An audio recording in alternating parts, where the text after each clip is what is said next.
Good morning, good afternoon, good evening. Just a quick one. Zimbabwe is a failed state because we have had many golden opportunities to get the country back on a democratic footing so that we could have the benefits of good governance. And yet, again and again, we have let ourselves down. Here is an example of how the nation has let itself down. This is Deputy Prime Minister Arthur Mtambara speaking at the World Economic Forum soon after the formation of the GNU.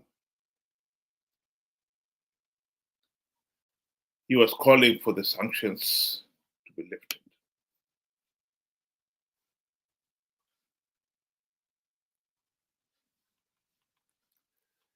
I beg your pardon, seem to have some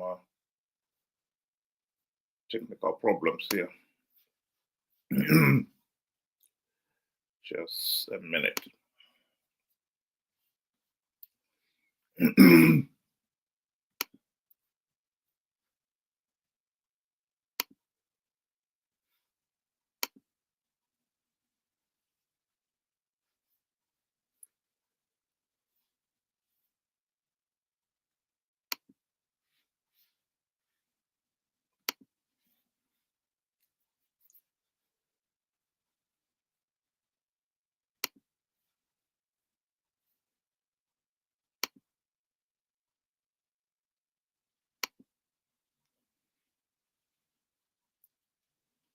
They don't need them. Sanctions at this juncture in our history are meaningless. They have no efficacy whatsoever. Why? Because the sanctions were put in place to support me. They were put in place to support Mr. Morgan Tsvangirai, our Prime Minister. Mr. Tsvangirai is now saying the sanctions must go. I am saying the sanctions must go. So what is the value of the sanctions when the beneficiaries of the sanctions are saying they don't need them? The question to be asked is, why were the sanctions imposed in the first place? The answer to that one is, of course, the sanctions were imposed to force the ZANU-PF regime to hold free, fair, and credible elections. The nation had just had the 2008 elections, which the March vote was blatantly cheated. Mnangagwa and ZANU-PF blatantly cheated. And as followed by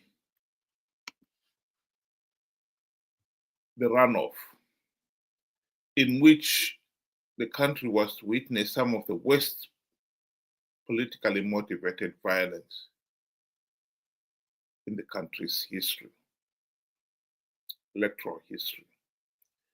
Here is Mnangagwa admitting to his role in the Operation Mafotera Party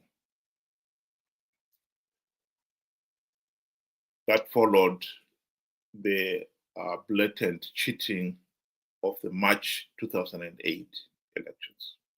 2008 padakaita ma elections pakaposa papinda Tsvangirai dandiri election agent ya president ma results abuda tiripa party headquarters vamtasa vangari secretary vedu administration vamtasa muripi yafona ndiri kwarusapi komo gwenda kwarusapi seka ma results achibuda kudai vanga aiwa zvako izvo Mnangagwa ndezvako enda kumusha ofisi vanga vabisa zvinhu zvavo zvose watofunga kuti zani adini yaparara. President ofona zvakamira sei? Kati atomamira zvakaita takatodini kateda sei manje? Mama ndikati abvudzai baba nditaurira baba gadzirai politburo, cabinet. Musarangarira zvimwe zvinhu, gadzirai chi cabinet. Asi ndakuda kuti muzive kuti 2008 maresults abuda vamutasa vakatiza. As a country, we face a generational transition. Vana vesa vari kuma below 35, they are crying out for help. The country is in a mess. Arusuru Faro. We know we are inheriting a mess. We know this country has been left with nothing. I'm assuring you that starting from tomorrow, you'll see a different nation from what you have seen or read on the news about these results and everything. Where we are going ahead there, the situation will be very different. What we said to our people, they could not see with their own eyes. We are going to act as we see it fit. We are prepared to go the whole distance.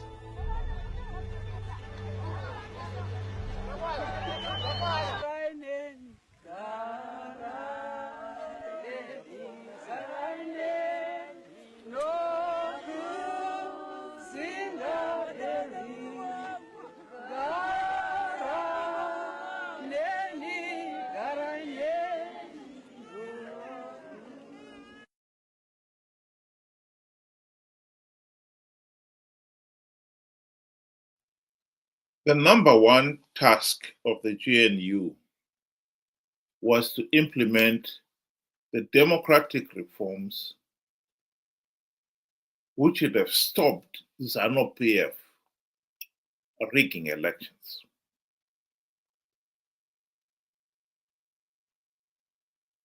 And here we are. The MDC leaders have just been sworn in office. And already they are calling that the sanctions should be lifted. What reforms had they implemented? None. And it is little wonder, of course, that they failed to implement even one democratic reform in the 5 years of the GNU, when they had the golden opportunity to do so. As a nation, we cannot keep on repeating the same mistakes over and over again.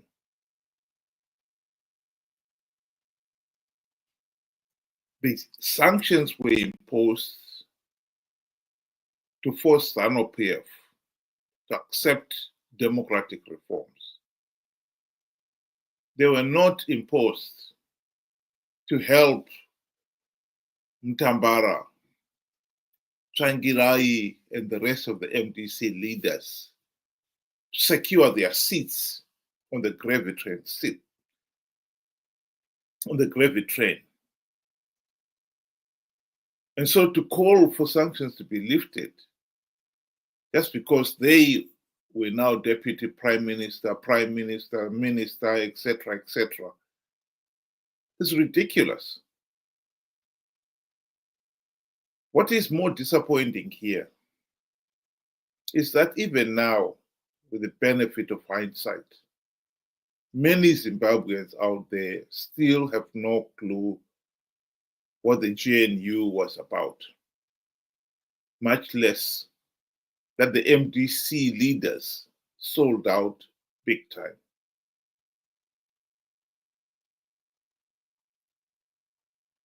And hence the reason why men continue to support the MDC leaders, notably Nelson Chamisa. The Chamisa Chete Brigade is still very strong. The nation will be looking at elections in 2028.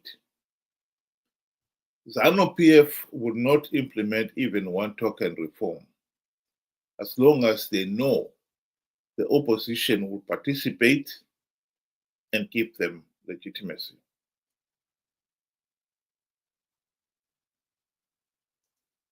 And as long as Zimbabweans participate in their millions, as they did in 2023, SADC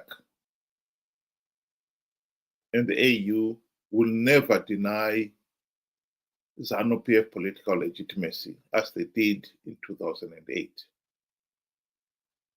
Because if Zimbabweans are happy to participate in flawed elections, it is not for outsiders to say that is not acceptable. The biggest challenge we are facing right now as we go towards 2008 is to make sure that people wake up to the reality that there is absolutely nothing to be accomplished in going through these meaningless elections, which we know without reforms ZANU-PF will cheat. That we also know that if we participate in our millions, we give the process legitimacy. We have done this for the last 45 years. We really need to learn the lesson. It is not rocket science. It is common sense. Thank you very much. Have a good day.